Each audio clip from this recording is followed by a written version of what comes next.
Bueno, esta es una presentación como introducción a lo que vamos a ver mañana. Realmente mañana y el domingo en la mañana creo que también se ve una parte. Realmente el tema de esto hay mucho escrito. Incluso hay un autor teosófico que escribió los 12 trabajos de Hércules, el señor Gabriel Burgos, de Colombia. Tiene un material, y Joe Mills hay varios autores que lo han tocado.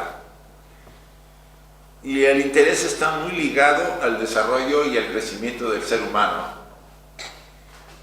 Yo lo he estado mezclando con el otro mito tan importante como es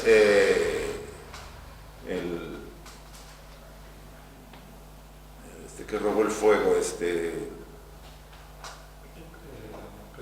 Perseo, él no.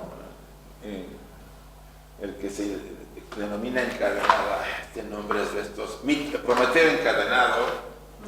Ustedes han oído hablar de Prometeo. Era un titán que había robado el fuego a los dioses y el fuego era la mente.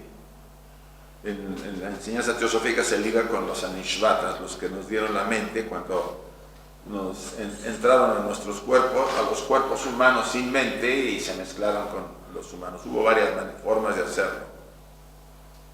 Entonces el mito está muy ligado porque quien libera a Prometeo, es que Zeus lo castiga a Prometeo encadenándolo en una montaña y todos los días le mandaba un águila que le comía el hígado.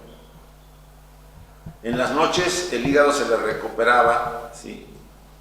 Pero diariamente sufría eso. Entonces, finalmente Zeus decide quitarle el castigo y acrecentar el aura de héroe de Hércules, haciendo que él lo libere de las cadenas de Prometeo que él tenía y mata el águila que le comía las entrañas. Entonces, hay una razón muy interesante entre este mito de Prometeo y los 12 trabajos de Hércules. Es más, en la antigüedad, cuando el mito de Prometeo se utilizaba en los misterios, había una serie de ceremonias llamadas misterios, donde había gran parte de secretos guardados para esas ceremonias. Hubo alguno, creo que fue Genofonte, o uno de esos grandes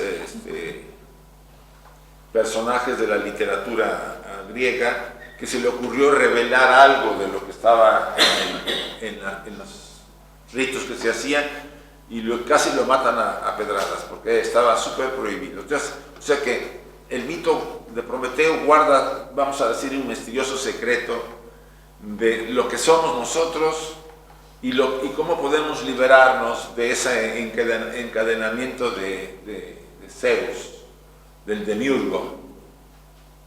Porque nosotros, ¿quién creen que es el demiurgo? ¿Quién cree ustedes que siente que todo gira alrededor suyo, que uno está controlando, que uno está haciendo y deshaciendo? La personalidad. Ese es el símbolo del demiurgo. El demiurgo es el creador del mundo material. No nos podía dar la mente él, porque no es que no la tuviera, no la podía dar, pero sí la podía dar Prometeo, que es esa jerarquía, ¿no? En otras palabras, Hércules es la historia, como dice acá, cada vez que vencemos la lucha contra la personalidad, crece un poco más el héroe y el alma se hace más fuerte. Los mitos son fuente de inspiración. La mitología impregna la vida total de todos los pueblos antiguos. Ustedes anotarán que en todos los pueblos hay ese tema. Todo gira alrededor de los dioses, las diosas, los semidioses y héroes. La escultura, el drama, la poesía, la pintura, la música y la arquitectura. En el pasado todo estaba fusionado. Entonces había de todo, pero mezclado. Y lo interesante de esto es que los mitos era la manera en que en la antigüedad se contaba la historia. No es que fueran fantasías, era el estilo de contar la historia. Así, utilizando elementos fantásticos dentro de la narración. Los mitos ayudaron a crear las grandes civilizaciones del pasado, y eso podemos poner como ejemplo Egipto, Grecia, Mesopotamia, Persia, bueno, la India, etcétera, etcétera. Todos tenían ese elemento, y no por eso eran pueblos fantásticos o vamos a decir, ignorantes y poco civilizados. Al contrario, en muchas cosas alcanzaron un grado de civilización mejor que el nuestro, que tenemos ahora aparentemente muy desarrollado. ¿Qué es un mito? Un mito es un símbolo velado que contiene una gran verdad cósmica universal. Es una definición, la da un famoso mitólogo, Joseph Campbell, ¿sí? Un mito es un símbolo velado que contiene una gran verdad cósmica universal. Y el caso de los misterios de los 12 trabajos de Hércules es eso.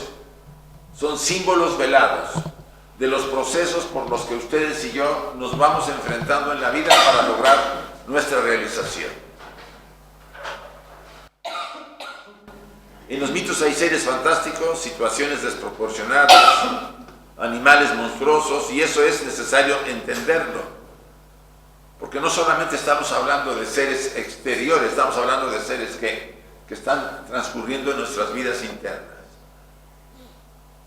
El hombre héroe. Cuando el hombre comprende el mito del héroe, siente nacer en él el propósito de seguir sus pasos. Y esto, al hablar de hombre, hablo de hombres y mujeres, no nomás de hombres, desde el punto de vista de género. Por tal razón, analizar el héroe es analizarnos a nosotros mismos, es vernos a nosotros mismos. Y aquí me gustaría tocar una desviación para tratar ciertos temas de la psicología profunda, utilizando la visión junguiana. Si la psicología analítica está fundada, por otro lado, por la teoría de los opuestos o principio de anantiodromía, el cual plantea que todo polo contiene secretamente su ¿qué? Su contrario. Esto no es nuevo porque en teosofía lo sabemos, lo hemos estudiado. Lo que postula aquí es la idea de que la psique extrae de sus experiencias del mundo a través de contrastes y oposiciones. O sea, ustedes y yo conocemos por contrastes, por oposiciones. Desarrollamos una cualidad o algún aspecto nuestro de nuestra personalidad, estamos dando cabida a que en nuestra inconsciente surjan ¿qué? Energías que se opongan a eso que hemos desarrollado, sean positivas o sean negativas. Y ahí viene mucho el modelo de la sombra, el tema de la sombra, ¿sí? Que la personalidad tiene una estructura que la equilibra, y que por eso la sombra está ahí. Es un equilibrante de las manifestaciones a veces excesivas de la personalidad. O sea, el tema de los opuestos es muy, muy importante, porque incluso conocemos por opuestos. El ejemplo que ponía siempre Juan Viñas, ¿no? Si ustedes y yo nacemos en una habitación y la habitación siempre ha estado prendida, a un niño que nunca ha visto la oscuridad, cuando el niño crece y le preguntan qué es la luz, el niño ¿qué contesta? No puede contestar nada porque no conoce el opuesto. Necesitamos conocer los opuestos. Entonces empezaremos a entender por qué estamos sufriendo y a veces por qué tenemos placeres y disfrutes. ¿Por qué? Porque a través de esas experiencias conocemos los dos aspectos, las dos imágenes vamos a decir, del movimiento de nuestra psique y de nuestra vida. Este postulado es muy importante en el caso del héroe interior. El tercer pilar de esta teoría es el concepto de la energía psíquica. Toda idea de la existencia de una energía universal que es compartida por todas las cosas que existen en el universo, donde la energía psíquica es parte de esa energía universal. Esto tampoco nos sorprende a los estudiantes de teosofía, porque también sabemos que esa energía está compenetrando todo. Y aquí viene el modelo de lo que pone el doctor Jung para explicar la estructura del ser humano. Aquí está el tema de la personalidad y su conciencia. Aquí está la máscara para poder comunicarnos con el mundo, ¿sí? La familia, la cultura, la sociedad, la religión, el mundo externo. Usamos una máscara para conectarnos. Y la conciencia está tras la máscara. Por supuesto, tras este muro está la la sombra, ¿sí? Escondida en la parte profunda. Y después está el inconsciente personal, donde están los complejos. Se sabe que el ego personal es un complejo, una estructura creada por nuestra estructura interior para poder experimentar en el mundo. También están los arquetipos de la parte femenina en el hombre, el ánima, y en la mujer el ánimos. Y en el fondo está el self. Los arquetipos están aquí. Y el self sería el sí mismo, o sea, Atma, el espíritu. Aunque el concepto no lo usó así, Jung, en muchas de sus enseñanzas o sus obras vienen, sobre todo en las obras de alquimia, y en el libro rojo famoso, viene mencionado ese tema, el tema espiritual. Obvio, esto se desarrolla en todos los seres humanos a través de lo que él ha denominado la individuación. ¿En qué consiste? En que esta estructura, la máscara, junto con la estructura de la conciencia del ego, primero tiene que integrar la sombra, y después los hombres el ánima y las mujeres el ánimo. Para eso se puede, a través de ese proceso, uno se acerca al self o al sí mismo, y uno se puede individualizarse o realizarse como ser humano. Entonces, la presencia de los opuestos representa tensión. Las energías humanas surgen de las tensiones generadas por los opuestos en conflicto. Esa parte no se puede leer bien. No, es que no sé por qué. No, hoy. ¿Qué pasa? No, ¿verdad? No se puede. No. Yo creo que tiene que ser del ordenador. A ver, déjame ver. ¿No tienes Zoom? No, pero no es la pantalla que Ahora, está ahí. En pequeño sí. Pero En pequeño sí, ¿verdad? Sí. Sí. Pero se ve bien, ¿no? En pequeño se ve bien. Aquí dice, la presencia de los opuestos representa, si ustedes se fijan, lo opuesto al ánima del hombre es el ánimos en la mujer, ¿sí?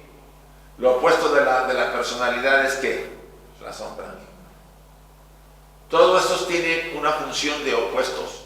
No hay otra manera de poder nosotros comunicarnos con el mundo. Y además hay una energía, la energía psíquica que aquí se habla. Esto que genera una tensión de energías humanas, surgen las tensiones generadas por los opuestos en conflicto. Ustedes y yo, en realidad, hemos experimentado desde que hemos nacido esas tensiones y esos opuestos, esas luchas internas. Entre, por ejemplo, lo que quiere la personalidad y lo que pasa realmente en el mundo. No, nunca casi se acomoda a la idea que yo tengo. Muy pocas veces se encaja. O al contrario, en el exterior surgen cosas que me desubican a la estructura personal y yo sufro. ¿Sí? ¿Por qué? Porque no son las cosas como yo las espero. En esta función, lo importante es entender que estos opuestos tienen como objetivo el conocimiento, la experiencia del individuo, para que sea consciente cada vez más de ellos y finalmente de toda su estructura. El hombre, conócete a ti mismo. En realidad debemos agregar un cuarto factor, que es la autorregulación psíquica. Esto es muy interesante. La idea básicamente sería que el psiquismo es un sistema que se te autorregula, al igual que el resto del organismo, y como tal tiende siempre a mejorar el equilibrio posible. Desde un punto de vista, un síntoma psicológico o emocional tiene como finalidad lograr ese estado de equilibrio. Vamos a poner la ansiedad, que es muy frecuente. La ansiedad es una autorregulación, porque el sistema está con muchos problemas. Entonces, al tener esa patología, el cuerpo trata de ¿qué? De equilibrarse a través, es como la temperatura del cuerpo físico. Cuando una persona tiene calentura, o sea, le sube la temperatura, se sabe muy bien que la temperatura aumenta ¿para qué? Para que el cuerpo realmente no se colapse. O sea, producimos ciertas experiencias, sobre todo desde el punto de vista psíquico, para autorregularnos. La famosa experiencia esta que en la sociedad se ha vuelto muy frecuente, la neurosis. La neurosis no es una enfermedad desde el enfoque que estamos hablando, sino es un autorregulador. Si no hubiera neurosis, nos hubiéramos pegado el tiro ya, como mucha gente ahorita se está suicidando. Ustedes no lo saben. Los suicidios han aumentado muchísimo, en muchos lugares, pero en España hay muchos suicidios. O sea, en otras palabras, todas estas partes tratan de regularse, ¿sí? Entre la persona, con la sombra, con el ánima y el ánimos, el inconsciente, con la parte consciente, con lo inconsciente. O sea, siempre hay un movimiento y un juego de equilibrio. Cuando se desequilibra esto es cuando surgen las patologías que tratan de ser síntomas, pero para autorregularse, como sucede en las temperaturas, para autorregular el cuerpo y no se vaya a desequilibrar totalmente. Además me avisa una temperatura, ¿o no es así? Un dolor de cabeza.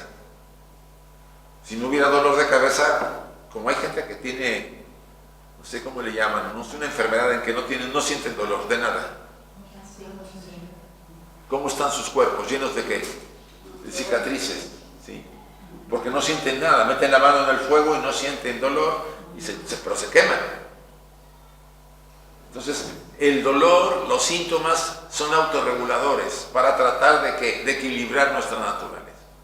¿Por qué les narro todo esto? Porque realmente vamos al tema que veremos mañana con calma, los detalles de cada uno de los trabajos. Lo que yo he hecho es dividir los 4 trabajos, no son 3 trabajos, porque son 12 trabajos, y los dividí en 3.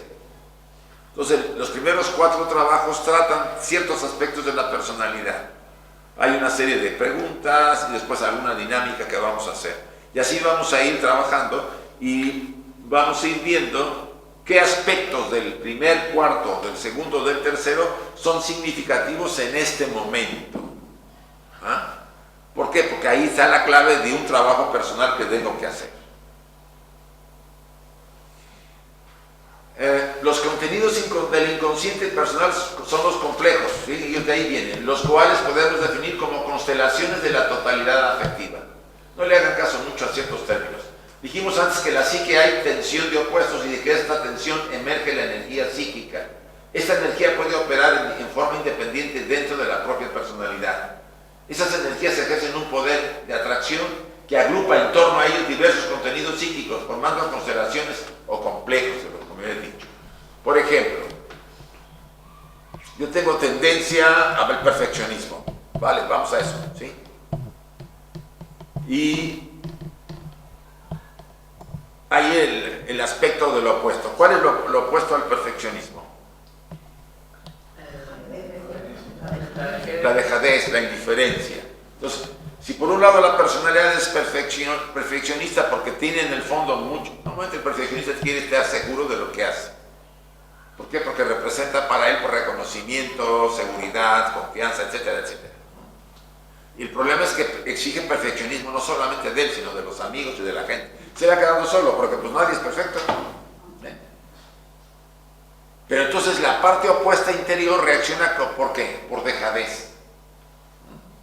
El desequilibrio interior se puede producir, pero eso produce una energía, que es la tensión que acaba produciendo ¿qué? Un complejo. ¿Sí? ¿Se fijan en qué? O sea, yo traigo una tendencia y esa tendencia tiene su opuesto dentro de mí, la dejadez, porque en el fondo, entre más perfeccionista a veces soy dejado, ¿no? Hay una como ambivalencia, decir, bueno, qué chistoso, ¿no? Hay como contradicción, ¿no? No es que es normal dentro de la estructura, pero esas dos fuerzas al moverse generan esa tensión, esa energía psíquica que acaba siendo un complejo. ¿Comprenden cómo funcionamos? Esa es una manera de verlo, ¿sí? No quiere decir que sea la mejor. Entonces llegamos a lo que, sí. Entonces cuando te vas a un extremo, al final te vas al opuesto. Sí. Y al final caes en el opuesto. Fíjate, en el perseguidor el que ha sido perseguido acaba siendo perseguidor. Fíjense en muchos grupos que fueron víctimas y ahora son ellos los que son victimarios. Uno se dice, bueno, ¿qué pasó? Pues es obvio, ¿no? Estamos generando lo opuesto y le damos mucha fuerza.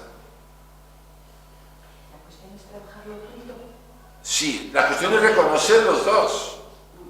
Pero soy un término de que soy muy perfeccionista, Algo en ti, tengo que trabajar esa otra parte que la tengo oculta. sí, Esa dejadez, por ejemplo. la dejadez, pero en el sentido no de que, o sea, más que trabajar es reconocerla y asumir que también en un momento dado puede ser eso, Que tengo las dos. las dos, para no caer en el anterior, en ese complejo que puede desarrollarse, ¿sí?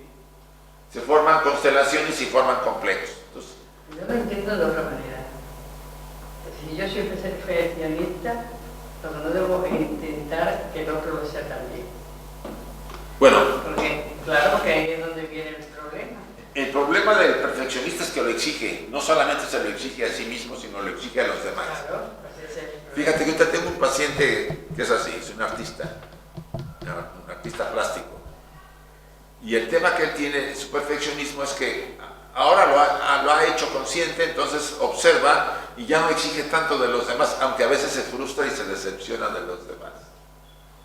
Pero ya no les exige, porque algo lo ha visto, lo ha ido trabajando, pero eso no lo inhibe a que se sienta incómodo o mal con alguien que no hace lo que él considera que debe hacer. ¿Me comprendes lo que quiero decir? Posiblemente no lo externa, pero por dentro está frustrado. Ahora, ¿de qué le ha servido? Él dice, mi padre me indujo mucho a la perfección, a hacer las cosas al máximo bien. Pero también me ha servido para ganarme a la gente, porque él siempre en el fondo tiene la sensación de haber sido relegado. Este paciente es homosexual.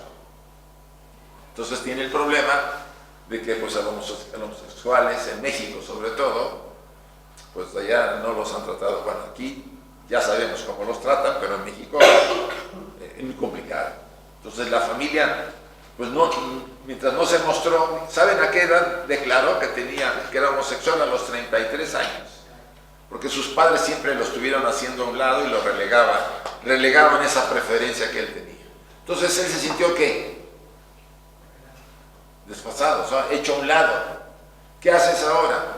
Pues si soy perfecto, si hago las cosas muy bien, la gente me va a aceptar, me va a querer. Entonces utilizó eso también para conseguir que la gente lo aceptara, a pesar de ser gay.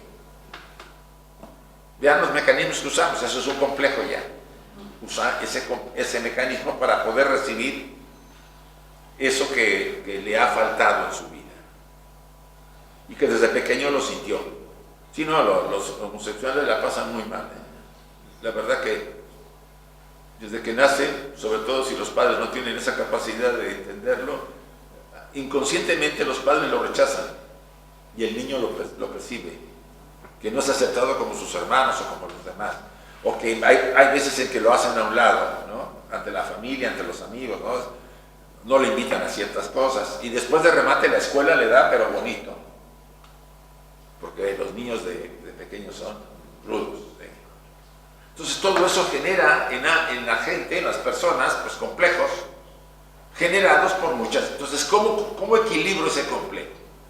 Pues soy perfecto, mis trabajos son perfectos, destaco, soy muy bueno, es un gran arquitecto, ¿no? Por cierto, de paso, muy brillante. Pero eso todo ¿para qué? En el fondo es para conseguir reconocimiento. Y él ya lo sabe ahora, entonces ya lo sabe modular y está mucho más equilibrado. Pero eso no le quita que todavía exija, ¿no? Entonces, es un ejemplo para que ustedes más o menos vean. Aquí está este diagrama que a mí me gustó mucho, es también de Joseph Campbell. Dice, para comenzar,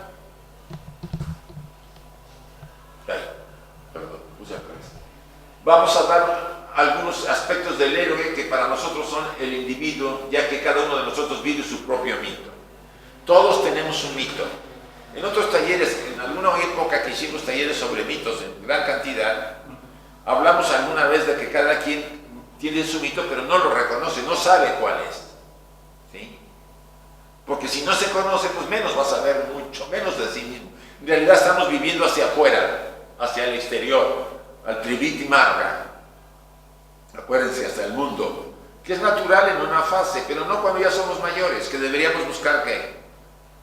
El libriti marga, el conocimiento interior, el de redirigir nuestra atención hacia la profundidad, no hacia afuera, que ya fue una época, y no quiere decir que no atendamos las cosas, pero estamos más atentos a lo interior. El héroe representa lo consciente, el camino del héroe es el de devenir de la conciencia. Al mismo tiempo su historia muestra la evolución colectiva.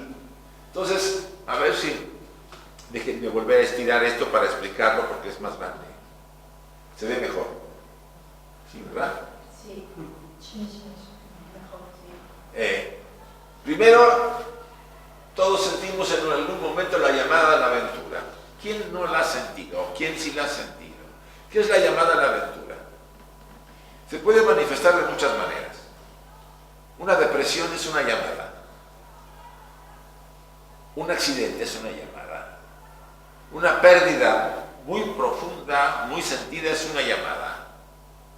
Una enfermedad es una llamada, que de repente se mueve todo y la estructura de la personalidad de repente se siente que está desesperada porque no sabe qué hacer. Son llamadas del alma, para que nosotros seamos conscientes y empecemos a ¿qué? Aquí dice, ayuda sobrenatural, así lo denomina Joseph Campbell, porque viene de la profundidad. Y eso nos lleva a buscar. Al menos a mí me vino eso cuando me empecé a mover a los 24, 23 por ahí, que empecé yo a buscar, porque tenía yo experiencias muy dolorosas y muy complejas. Entonces era la manera de llamar la atención. Digo, si a este le dejamos que esté contento todo el tiempo, no va a buscar nada, ¿o sí? Ustedes se moverían si están todo el tiempo en su espacio de confort. No se mueve. Si la vida le sonríe en todo momento, si todos estamos contentos, si todo sale bien, la gente me quiere, a veces sería hasta aburrido, pero vamos a suponer que sería bonito. ¿Buscarían? Pues no. Tengo los medios, tengo amigos, tengo la diversión, en el trabajo me va bien. Eso es una utopía, eso creo que nadie está por ahí. Pero es así. No nos moveríamos. Si ya la personalidad, acuérdense que tenemos ahí recuerdo que dicen los sentidos que tenemos una combinación de 3 elementos. Tamas, sattva y rajas. ¿Cuál es la fuerza, la energía que nos mantiene todos así? Tamas. O sea, eso está en nuestra naturaleza. Y si nos dan materia prima, pues no vamos a movernos. En cambio, raja nos activa. Y sattva es el equilibrio. Lo que quiero decir que el animal que traemos pues no quiere moverse demasiado y prefiere pues lo fácil, como estábamos hablando hace rato, ¿no? Lo que ya está digerido, no ir a cursos que sean complicados porque no quiero mover nada por dentro, yo quiero todo por encima, bonito, que salga yo contento, aunque tenga yo demonios llenos adentro, mi vida esté llena de demonios, yo quiero estar contento, no quiero ver esos demonios, no lo quiero resolver porque no me interesa resolverlos, porque quiero vivir así. La mayor parte de la gente así lo hace. No quiere saber más allá de ciertos aspectos. No quiere mover más. Tiene miedo. Y sacrifica, me contaban algo de alguien que da clases de yoga y que pues este chico, además da algo de filosofía, ¿no? Una cosa así. Y que pues la gente no quiere oír la filosofía, ella nomás quiere llegar a hacer los ejercicios para no meterse en problemas. O sea, no está dispuesta a las personas a ir más allá. Tienen su derecho, sí, pero para que vean la calidad de lo que está ocurriendo. Y eso, pero eso sí, por otro lado, nunca ha habido tanto depresivo, nunca ha habido tanto suicidio, porque yo estoy al tanto por serme colegiado de la escuela del Instituto de Psicólogos en Bilbao, que es a nivel nacional, y yo recibo los reportes de lo que está pasando. Depresivos, suicidios, enfermos mentales, no se lo imaginan. Entonces, por un lado, toda esa cantidad de problemas y por otro lado, pues, no queremos tocar ningún tema que sea profundo. Así estamos. Esa es la época en que estamos viviendo. No quiero generalizarlo, pero sí se nota mucho. Entonces, el llamado llega muy difícil. A veces casi matan a la persona para que despierte. Y a veces ni así, ¿no? Pasa la experiencia y volvemos a las andadas, ¿no? El hombre es el único animal que se tropieza con la misma piedra 100 veces. Bueno, finalmente dice el alma, me cansé. Joseph Campbell dice, se cansa el alma, por decir algo, dice yo, ya no lo muevo a este señor o a esta chica. ¿Y qué hace? Pues nomás le retiro la energía, vale para acá. A ver qué hace sin energía, que es como una depresión. Pierde sentido la persona para vivir, se siente decepcionada, se siente triste, no sabe qué hacer porque le falta vitalidad, no tiene ganas de hacer cosas. Antes tenía ciertas cosas que soñaba, ahora nada, porque el alma dice, retiro la energía que es mía. Y a ver si te las arreglas a ti, personalidad, que estás necia por no querer hacer algo que cambie tu vida o que no está dentro de tu programa de destino. Y a eso nos enfrentamos. Y hay gente que prefiere eso a hacer algo. Y que es lo más triste. Prefiere vivir en la enfermedad, en el sufrimiento y en todo ese tipo de cosas, porque de repente se toma algún paliativo, se droga, se alcoholiza o lo hace lo que sea, y se le olvida de repente el problema, y así lo lleva. Madame Blavatsky decía que esas almas se están perdiendo. Cada vez que alguien pierde la esperanza y que ya no quiere luchar, que quiere ya dejar que vaya todo como sea y no me importa nada, dice, esa alma se puede perder, porque está entrando en una etapa difícil. Entonces la recomendación es motivar, animar a las personas a que no se dejen, a pesar de que no hagan caso, que no se abandonen, que ese es el peligro.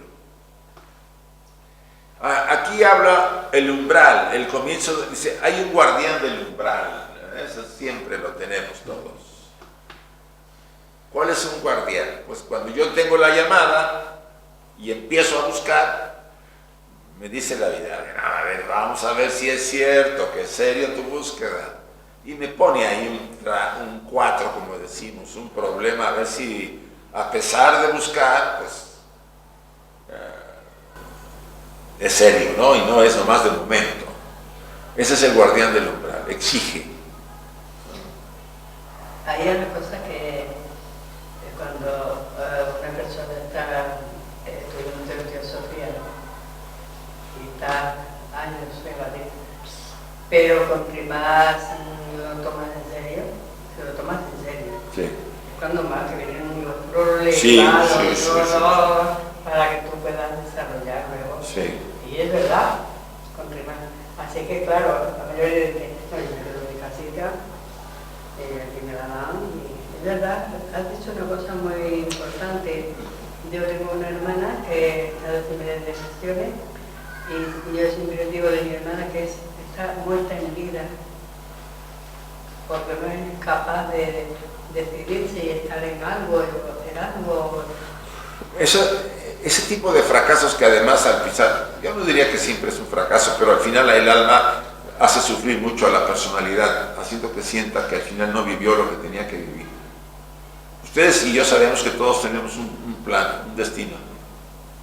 Acuérdense de las palabras que tanto repetimos, ¿no? De Ramakrishna. El hombre que no sabe a qué ha venido, ha vivido en vano.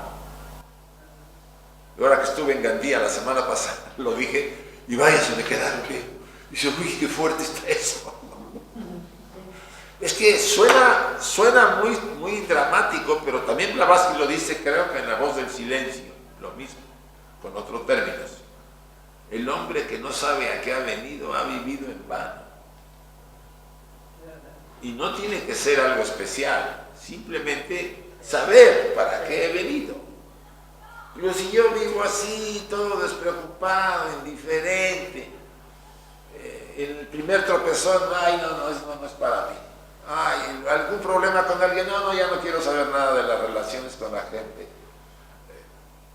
No está preparada, el alma no es joven todavía, no está todavía madura para enfrentar la situación, porque realmente el alma madura va a enfrentar los obstáculos y va a ir tratando de superarlos a su aire, como pueda, pero va a ir y no va a decepcionarse a la primera. A eso me refiero. ¿Cuántos miembros de la sociedad o gente que interesada en la sociedad llegaba corriendo? ¿Y cómo salían? Bien corriendo. Eso yo en México lo vi. En cambio, aquel que llegaba y daba vueltas y subía y bajaba y a veces iba, a veces no iba, siempre estaba así y que ese se quedaba. Porque se ve que luchaba, porque, pues obvio, el guardián del umbral es seguro que le ponía experiencias y él se daba cuenta, digo, es que desde que empecé a interesarme en esto, las cosas a veces no me van tan como yo quería, ¿no? Es que empieza a haber cambios, pero eso es temporal. Dice ahí, el umbral, comienzo de la transformación. Aquí en esta parte, aunque no se puede ver, hay una especie, después de pasar por las primeras experiencias que a veces no son muy agradables, o al contrario, pueden ser muy intensas, si el alma ha ganado este premio. Pueden ustedes recibir la confirmación de que la decisión que tomaron es la mejor. ¿Sí? Como también puede recibir la persona experiencias difíciles para ver si soporta y se sostiene en la búsqueda. Y eso depende del programa de cada uno. No hay un programa igual en la vida, ni en nadie. O sea, si ustedes analizan sus vidas, todos hemos vivido diferentes experiencias. Unos han tenido unos padres agradables, otros no los han tenido. Otros han tenido los padres que se han muerto, otros los han tenido hasta de mayores y ahorita les cuesta trabajo todo el problema de cuidarlos y todo eso. Unos han perdido, se han separado de sus padres, otros ni los conocieron, los educaron sus abuelos. O sea, ¿qué programa es igual? Ninguno. Entonces, ninguno tiene el mismo sendero en el sentido de lo que estamos hablando desde el punto de vista personal, aunque cumple con ciertos requisitos generales. Aquí aparece el mentor, ayudante a que aquí no se ve, y el mentor aquí aparece. Entonces de repente surgen personajes que me van a que... Yo cuando entré a la sociedad me sentí desesperado porque no me entendía la gente, pensaba que estaba yo medio tocado, y cuando encontré a la sociedad dije, bueno, hay otros tocados como yo, entonces me siento bien. Todos nos sentíamos bien porque todos hablamos un lenguaje muy parecido, ¿sí? De locos, porque así nos consideraban, ¿no? Raros. A mí me decían, me decían a mí, eso, los raros, ¿no? A mí me decían que vienes de Marte, ¿por qué? Porque es vegetariano y no sé qué, y que la reencarnación. Digo, bueno, pues así es la gente, ¿no? No es que te veas raro, que te dicen, cuidado que eres rara.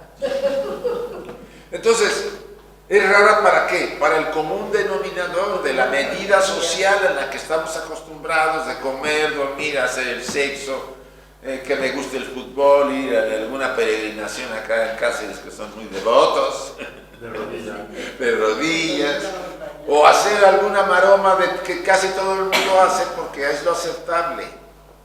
Eso es lo normal. El raro es el que va contra eso en el sentido de ser diferente. Y no es que no lo comprenda, lo entiende, lo comprenda, pero no está de acuerdo a hacerlo. Dice, eso no es para mí. Ni los amigos que tenía ya me interesan, porque eso nomás está pensando en qué beber y con qué mujeres irse. Yo no digo que no sea interesante el tema, pero no todos los fines de semana. ¿Sí me comprende? Y entonces uno empieza a ser raro porque empiezas a buscar otras cosas. Pues todo eso es parte del camino. De que uno debe aguantar esa parte, ¿no? A veces gente se siente sola. Dice, creo que lo decía Geoffrey Hudson, ¿no? Una de las primeras experiencias del buscador es que se sienta solo, porque de repente se queda solo. Dices, ¿ahora qué? Pues no hay nadie. Porque hasta en la familia, ¿no? A mí mi padre me dijo un día, nosotros o tu tía Sofía.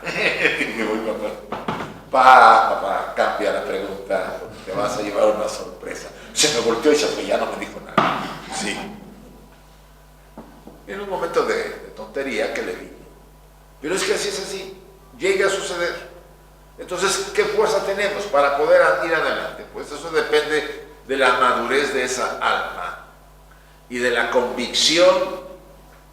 Yo recordé ahorita a Damodar Malabankar. ¿Se acuerdan de Damodar? Este famoso estudiante en los primeros años de la Sociedad Teosófica, que fue el único que pudo pasar las pruebas de la aprobación.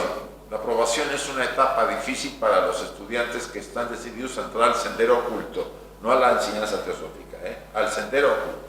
Acuérdense que hay dos ramas: la enseñanza teosófica como estudiantes o el sendero oculto, ¿sí?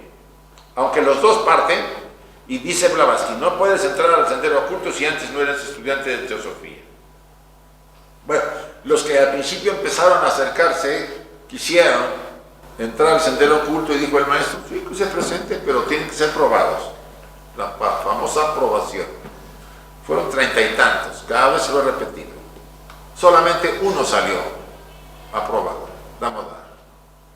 Y Damodar era al grado que su familia, que era una familia devota brahmí, de esos de la casta más elevada, renegaron de él porque se había vuelto teósofo y se había comprometido.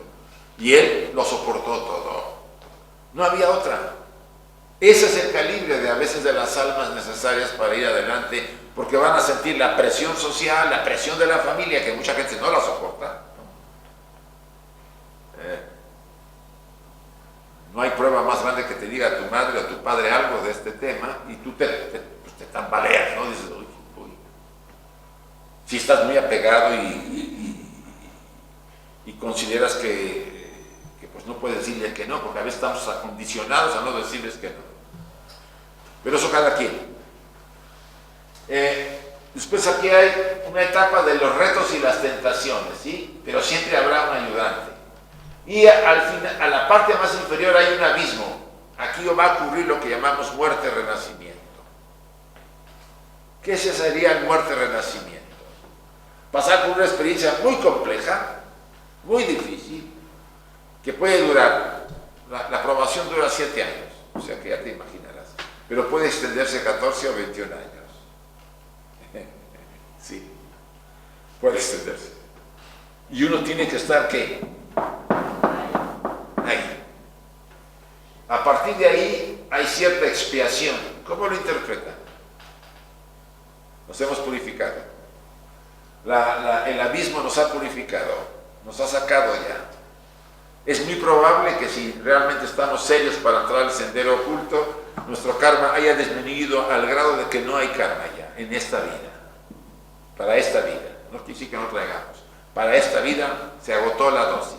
No hay necesidad de seguir luchando. Ya no habrá las mismas pruebas, ya no habrá las mismas circunstancias. Seguiremos trabajando, pero no será igual, porque ya expié. Hay un gran regalo, una gran bendición en el regreso. Esto es lo conocido y esto es lo desconocido. Y en el regreso volvemos como si fuera, ustedes se pueden imaginar, ¿sí?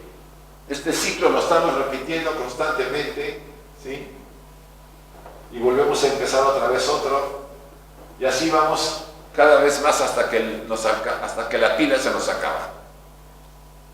Vamos a hacer este periplo quizá varias veces en la vida, o una sola vez.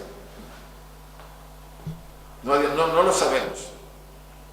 Pero el llamado, si lo sentimos, no podemos negarnos. Es mi opinión. Porque negarme sería decir a mi destino, no quiero seguirlo, quiero hacer mi santa gana. Y el destino, bueno, el alma puede decir, de acuerdo, es tu decisión, acuérdate, sí. Y veríamos que las cosas no van a ir ya como yo esperaba. ¿Por qué? Porque no hemos venido aquí a pasarla bien. Aunque hay almas que vienen muy cargadas y tienen descansos, en vidas que tienen descansos, pero la mayoría venimos a trabajar duramente. Me quiero detener aquí, porque ya lo que viene después ya es entrar directo al taller, ¿sí? Vienen las características comunes de los héroes, y aquí ya viene, déjenme volver a regresar.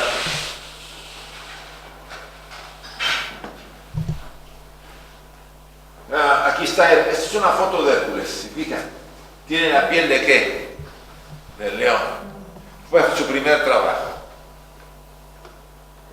Todo gira alrededor de los dioses, etcétera, etcétera. Ese es el primer trabajo de Hércules. Vence al león de Nemea, que será mañana el primer trabajo que trabajaremos todos. Por supuesto, los que quieran venir. Este ciclo, ustedes y yo lo hemos recorrido varias veces. Se recorre varias veces en la vida. Pero ya llegado el momento entre los 28 y 35 años que se recorre con más conciencia. Recuerden la edad del Cristo y la del Buda y de varios cuando empezaron a hacer una transformación. Antes es muy inconsciente este proceso. Y ya de mayores también volvemos a cruzarlo, pero con otras experiencias. Antes has mencionado el abismo, los ciclos de 7, 14 y 21. Sí. Que a veces dura. ¿Puedes decir algo más sobre eso? Explicar algo más. ¿Por qué tiene esa duración tan...? Bueno, el septenario es un tema, bueno, la doctrina oculta se trata mucho y viene desde la formación de nuestro cosmos. Nosotros somos formados, estamos constituidos por una jerarquía septenaria. ¿Qué significa eso? Los que conocen teosofía, que en nuestra constitución participaron 7 jerarquías. 7 jerarquías de constructores, de ángeles, como le quieran llamar. ¿Sí? Déjenme ponerlo con diagrama para que se pueda entender. Nuestra constitución, aquí está Atma o el espíritu, Buddhi, el alma, la mente superior, después viene la mente concreta, las emociones,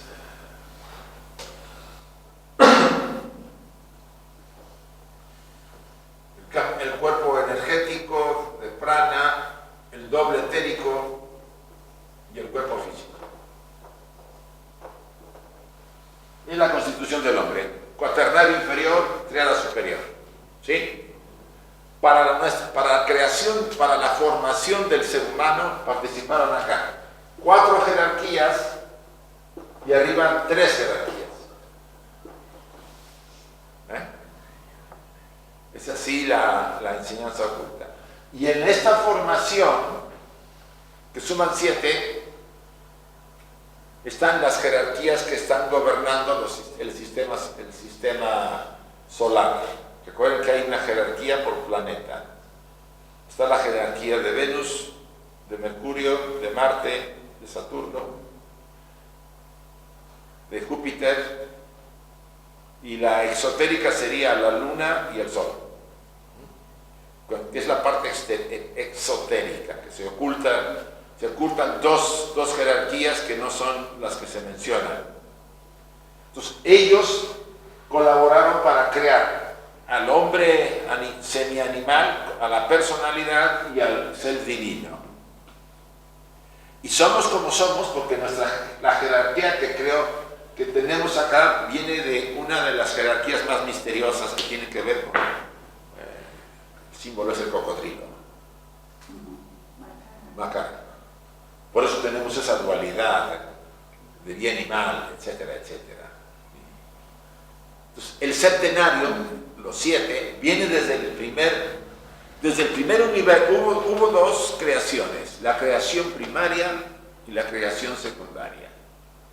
La creación primaria fue la de los dioses y la secundaria fue la del mundo material.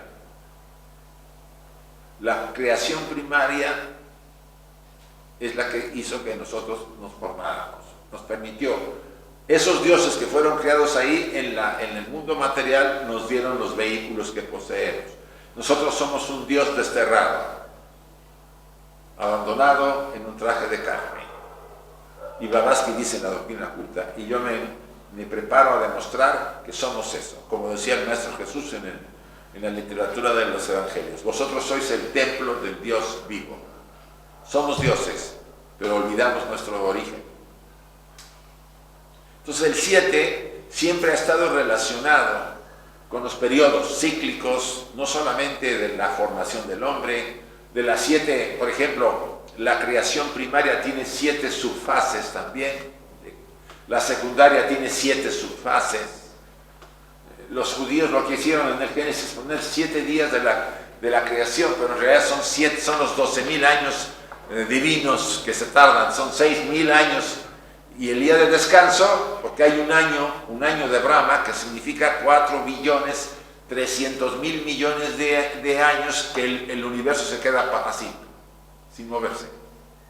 Por eso los judíos ponen el Sabbat, el descanso. Todo lo sacaron de la tradición oculta. Cuando termina la primera fase de la creación, empieza después de ese descanso la segunda, que es nuestro universo material. Entonces el 7 está siempre ahí metido para poder darle respuesta, y es sobre todo cíclico, determina ciclos. Por ejemplo, nuestro ciclo más importante de la formación de la personalidad es desde lo que nacemos hasta los 7 años, es el más importante. Lo que pasa ahí queda grabado en fuego. Muy difícil de transformar después, no imposible, muy difícil. Después vendrán otros periodos, pero serán de otro tipo, ¿sí? ¿Algún otro? Sí, José.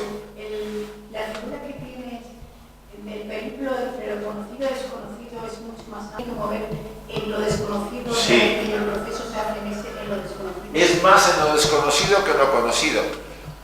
Yo te digo una cosa, por ejemplo, yo pongo un ejemplo, yo estoy ahorita pasando una fase de acabar cosas, no sé por qué, pero es lo que... Es una sensación de que se terminaron cosas.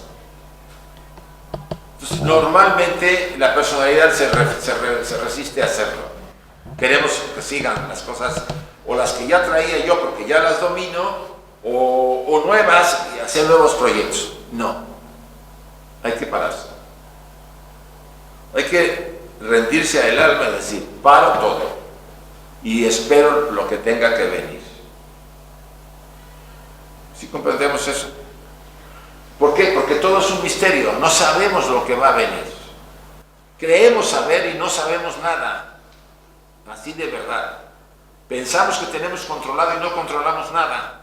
La vida nos sorprende en cada momento cuando quiera y nos saca de todo el juego que teníamos. Entonces yo ya aprendí tengo 73 años, algo he aprendido de que lo mejor en estos casos, cuando llega un fin de ciclo, es decir, vale, me detengo, espero, me tomo un tiempo y veo por dónde va a ir la nueva opción. En otro caso, si yo tuviera 20 años, estaría yo planeando, pues me voy a ir acá, voy a hacer este viaje, voy a nada. Porque cuando ustedes y yo hacemos un plan, ¿qué hacemos? Bloqueamos.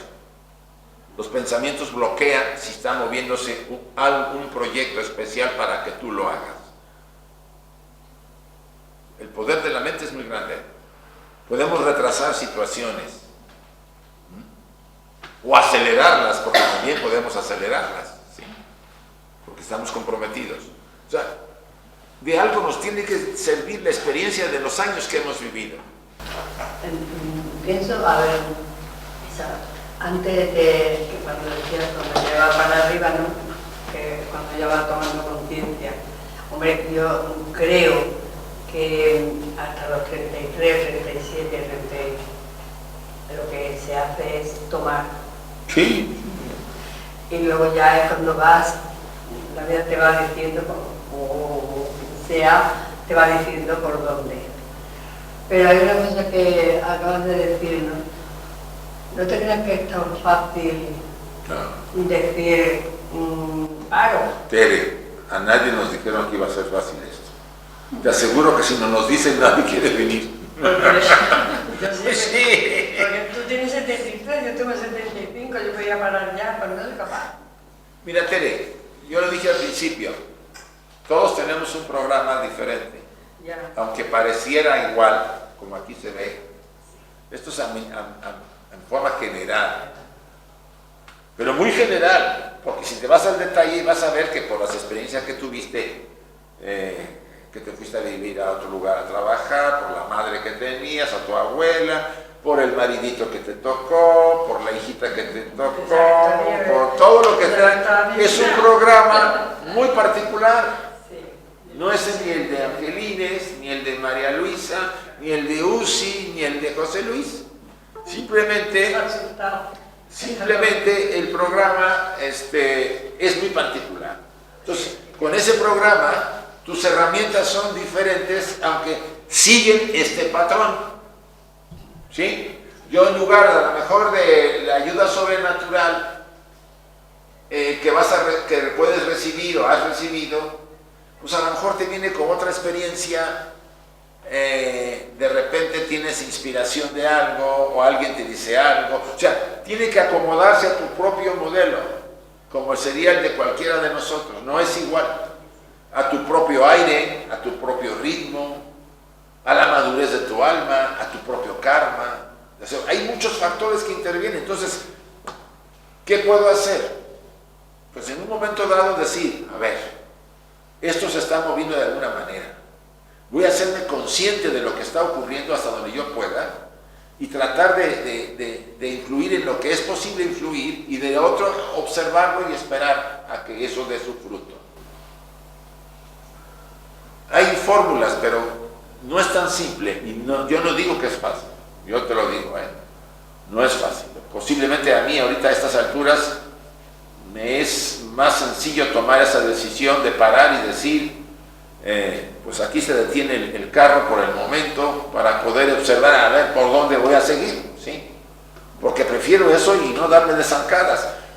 Yo tengo la experiencia en mi trabajo, yo trabajé para Volkswagen o para SEAT, como ustedes quieran llamarle, era jefe de un área y tenía mucha gente a mi mando y vivía yo muy bien, ganaba yo muy bien y tenía pues, un montón de preventas.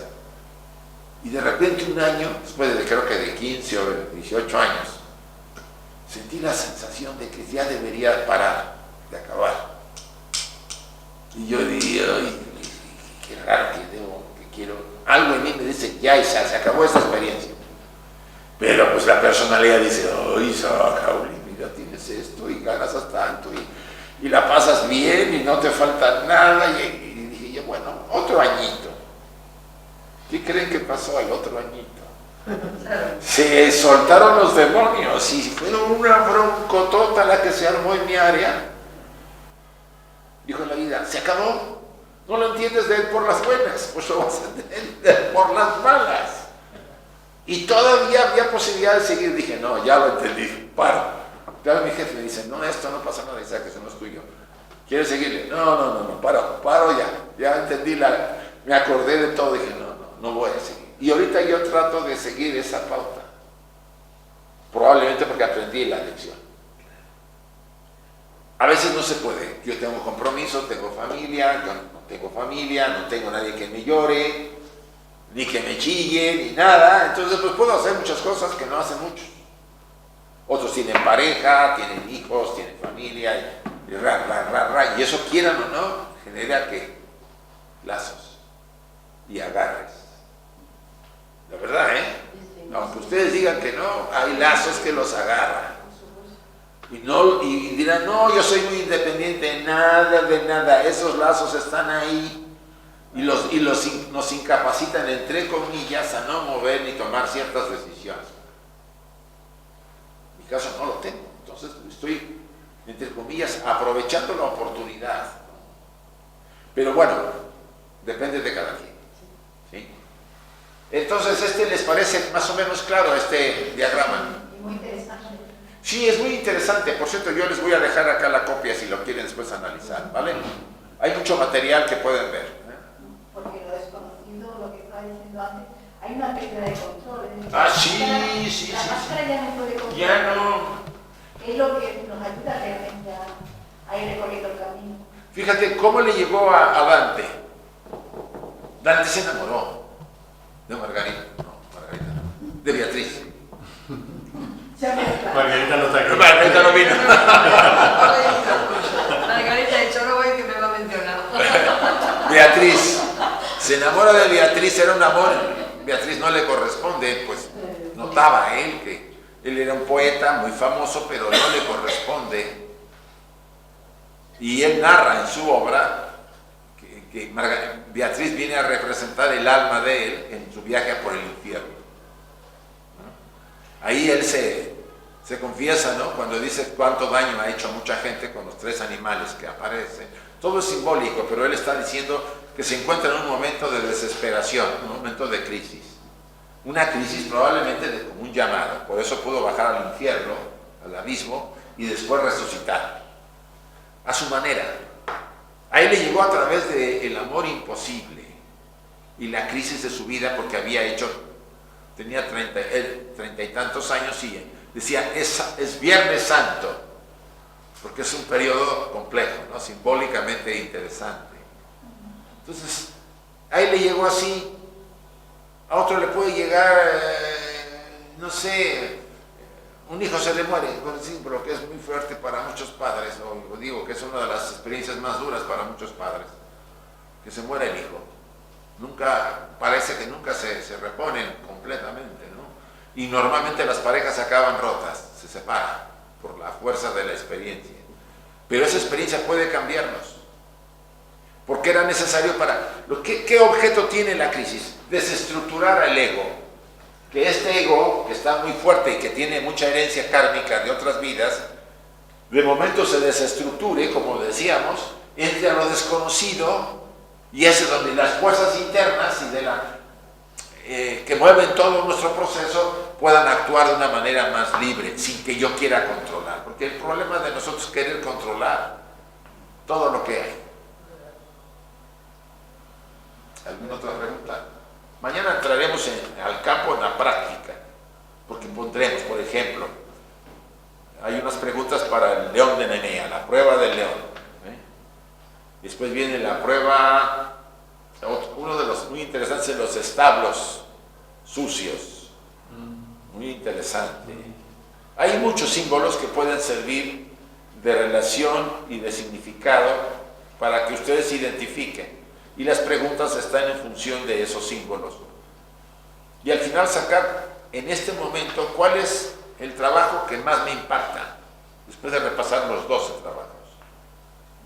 Y ese trabajarlo, hacer una retroalimentación.